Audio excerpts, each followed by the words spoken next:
Hello friends, welcome to Satya blogs. ఈరోజు ఈజీగా గుడ్లు కూర ఎలా తయారు చేసుకోవాలో చూపిస్తాను, చూసేయండి. అదే ఎగ్ కర్రీ. దానికోసం కావాల్సిన పదార్థాలు: గుడ్లు, ఉల్లిపాయలు, పచ్చిమిరపకాయలు, అల్లము, వెల్లుల్లిపాయ, ఒక్క దాల్చిన చెక్క చిన్న ముక్క వేసి దంచుకున్న పేస్ట్. దాల్చిన చెక్క వేయడం వల్ల ఏంటంటే గుడ్లో నీచు వాసన రాకుండా బాగుంటుంది కూర. దాల్చిన చెక్క ఒకటే చిన్న ముక్క, అల్లము వెల్లుల్లిపాయతో పాటు వేసి దంచుకున్నాను నేను. ఇది అల్లము, వెల్లుల్లిపాయ, దాల్చిన చెక్క. తర్వాత ఒక గుడ్లు బట్టి టమాటాలు. నేనైతే ఇక్కడ 9 గుడ్లు తీసుకున్నాను కాబట్టి ఒక 6 టమాటాల వరకు ముక్కలు కోసుకున్నాను. కొంచెం చింతపండు వాటర్ కొద్దిగా, అంటే కొంచెం పులుపు టేస్ట్ రావడానికి, అంతే, ఎక్కువ కాదు, చాలా కొంచెం చిన్న నిమ్మకాయ సైజ్ అంతా చింతపండు, చాలా తక్కువ చింతపండు. ఇప్పుడు ఎలా ప్రిపేర్ చేసుకోవాలో చూపిస్తాను, చూసేయండి. చాలా ఈజీ. ఆయిల్ వేసి అందులో కొద్దిగా పసుపు వేసి గుడ్లు బాగా వేయించుకోవాలి. పసుపు వేస్తే గుడ్లు కళాయి కంటుకుండా ఉంటుంది.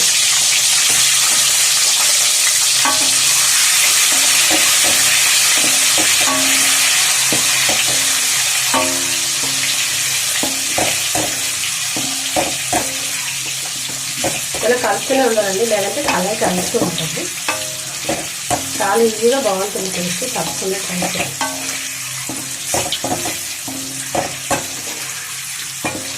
ఇందులో వెండి చేపలు, ఎండు రొయ్యలు, బెండకాయలు ఇలాంటివి ఏదైనా యాడ్ చేసుకోవచ్చు మన దగ్గర ఉంటాయి.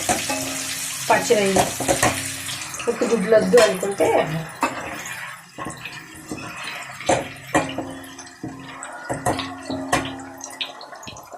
ఇలాంటి ఇరిగిన గుడ్లు ఉంటే ఇలాగే వేపాలి, టర్న్ చేయకూడదు, కరిగిపోతుంది.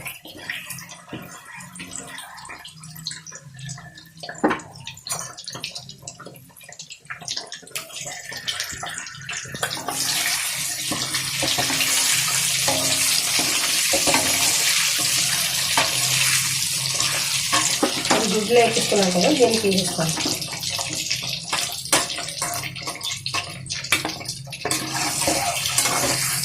మరీ ఎక్కువ ఎక్కడగా ఏం చేసుకోవాల్సింది, జస్ట్ వాటికి ఆ పసుపు పట్టేలాగా వేసుకుంటే సరిపోతుంది. చాలా ఈజీగా అయిపోతుంది, ఎవరైనా చేసేసుకుంటారు. పిల్లలు లాంటి వాళ్ళు, కాలేజ్ పిల్లలు లాంటి వాళ్ళు వండుకుంటారు.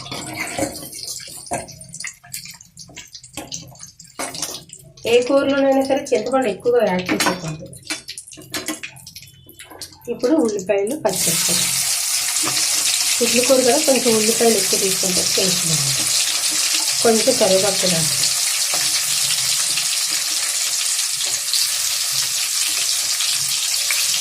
మనకి ఇంకా గ్రేవీ బాగా చిక్కగా రావాలనుకుంటే గసగసాలు, జీడిపప్పు ఉంటుంది కదా, కొంచెం వాటర్ వేసి ఒక 5 నిమిషాలు నానాక పేస్ట్ చేసుకొని వేస్తాం. గ్రేవీ చిక్కగా వస్తుంది.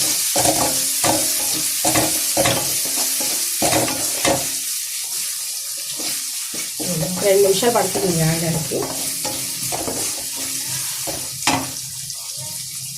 ఒక 2 నిమిషాల తర్వాత ఇలా కొంచెం బ్రౌన్గా వేగిపోయాయి కదా, ఇప్పుడు ఇందులో అల్లము, వెల్లుల్లిపాయ, దాల్చిన చెక్క నేనైతే దంచి వేసుకున్నాను. మిక్సీలో వేసుకున్నా పర్వాలేదు. దాల్చిన చెక్క వేస్తే మంచి టేస్ట్ వస్తుంది కూరకి. ఓన్లీ దాల్చిన చెక్క ఒకటే. ఇది 1 నిమిషం వేగితే ఆ పచ్చి వాసన పోయి మంచి వాసన వస్తుంది. అప్పుడు టమాటాలు యాడ్ చేసుకోవాలి.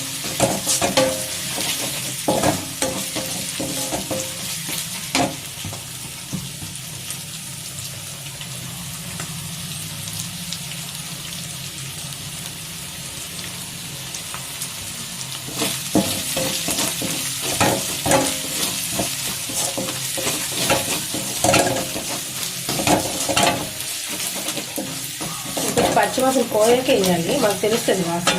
1 నిమిషానికి కొంచెం వేగిపోతుంది.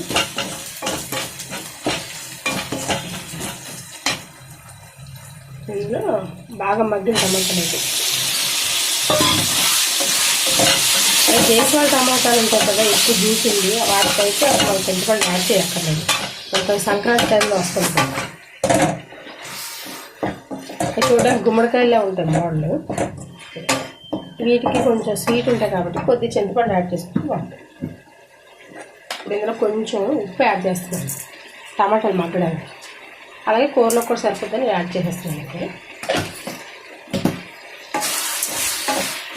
ఒక 5 నిమిషాలు మూత పెట్టుకుంటే మగ్గాలి. ఒక 5 మినిట్స్ తర్వాత టమాటా బాగా మగ్గిపోయింది. ఆ మసాలా కూడా టమాటాకి చక్క పట్టేసింది.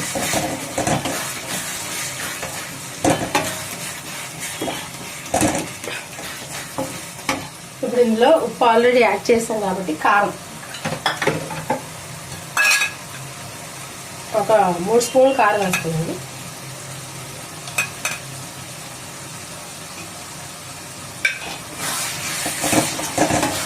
స్పూన్ చిన్నది కాబట్టి వేసుకోవచ్చు. మనం కారం టేస్ట్ బట్టి వేసుకోవచ్చు. ఇది కూడా కొంచెం పచ్చివాసన పోయాక అప్పుడు ఇందులో గుడ్లు యాడ్ చేసుకోవాలి.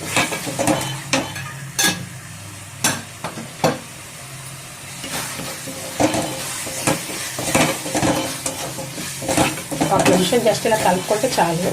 ఆ కారం అంతా వేగిపోతుంది. మరి వెంటనే వాటర్ అలా యాడ్ చేయకండి.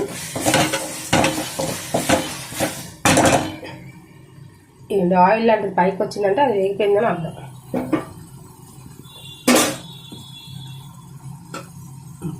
ఇప్పుడు గుడ్డుల్ని ఇలాగా కట్ చేసుకుంటే కొంచెం ఆ గ్రేవీ లోపలికి వెళ్ళి టేస్ట్ బాగుంటాయి. ఇలా అన్ని గుడ్లు కట్ చేసుకోండి. కట్ చేసుకున్నాను, నేను చూపించడం.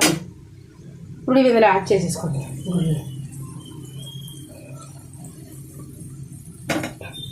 ఇరిగిన గుడ్లు ఏమైనా ఉంటే లాస్ట్లో వేసుకోండి. అందులో వేసేటండి. ఎందుకంటే అవి చన్నగా తగ్గిపోయి నీసు వస్తాయి. అందుకని నేను ఆ గుడ్డు వేయనట్టు అది లాస్ట్లో యాడ్ చేసుకోవచ్చు.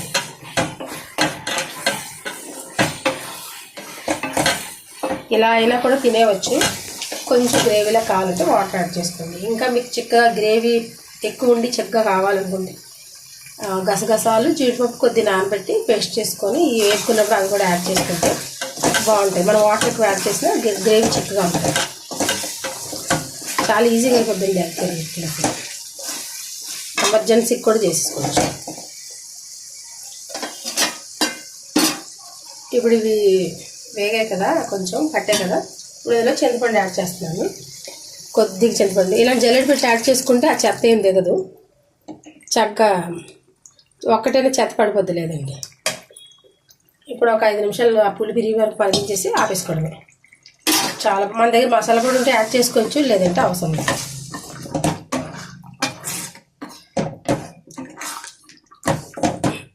ఒక్క 5 నిమిషాలు అయితే పులుపు మొత్తం ఇరిగిపోద్ది.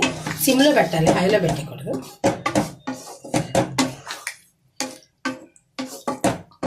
ఒక 5 నిమిషాలు సిమ్లో ఉంచితే చక్కగా మరిగిపోద్ది. ఇదిగోండి చింతపండు పులుపు వేసి 5 నిమిషాల తర్వాత మొత్తం ఆయిల్ అంతా పైకి తేలిపోయింది, పులుసు మరిగిపోయింది.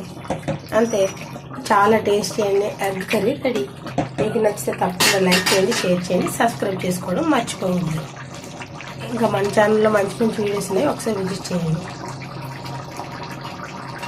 Thank you for watching.